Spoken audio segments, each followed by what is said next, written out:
something. All right, so how are we going to go about choosing the top 10 data analytics for fraud detection? So as a certified fraud examiner myself, I would naturally just go online and look for the report to the nation. You can Google that and you will find it. It's really good. It's done every single year. And you can also get all this stuff from Deloitte, Pricewaterhouse. They're always doing these surveys. But the report to the nation is very independent. So you get an independent view. And they are telling us pretty much the same thing that they've been telling us over the last 10 years. I've been a fraud examiner. And that is that asset misappropriation schemes are the most common, all right? So if we're going to choose our top 10 data analytics, we're going to choose things that happen like all the time, like really common ones is asset misappropriation. They are the most common, they're 86% of cases. However, financial statement fraud schemes, which are harder to find, are 10% of cases, but they have a much higher loss associated with them. So if you are not that used to what is the fraud tree, I've put a little fraud tree down here. It's a little bit small, but you can look it up on the ACO, the Association of Certified Fraud Examiners website, and you can find it there. And basically, there are 3 branches to the fraud tree. So the first one is corruption. You've got asset misappropriation, and then financial statement fraud. And this is such a good framework to have in your mind if you're thinking about fraud, like where to start, what to do in terms of fraud, to get that fraud tree in your mind. And it really does help. I recently, a few years back, I was working for one of our major customers, and they said to me, no, we don't want to do anything to do with corruption because corruption is not fraud. And I was just like, yes, it is. It is. It's the first branch of the fraud tree. People often also say to me that, you cannot detect corruption with data analytics. And it's true that it's hard because corruption is often under the table. It's like the little envelope that you give someone to have a bribe and things like that. But what we need to remember is that corruption, the money for it, so if you're going to pay a bribe, if you're going to pay a big bribe to a customer, you're probably not going to get that money from your pockets. You're going to get that money somehow out of the company. So corruption, we can detect indirectly. It's a little bit complicated. And basically what we're looking for is bribes.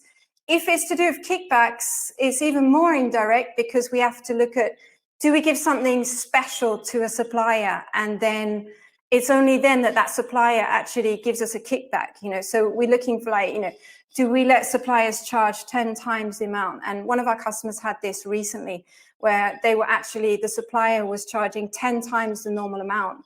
And luckily they had a tip off for that. And so they're able to go into emails and they found all of the text discussion about, okay, just add times 10 to the invoice and then you can give me some back and all this kind of thing. So we can detect that indirectly. When it comes to asset misappropriation, a little bit more easy. And when it comes to financial statement fraud schemes, it's quite tricky because we have to have a really good knowledge of accounting. So that's always something that's a challenge.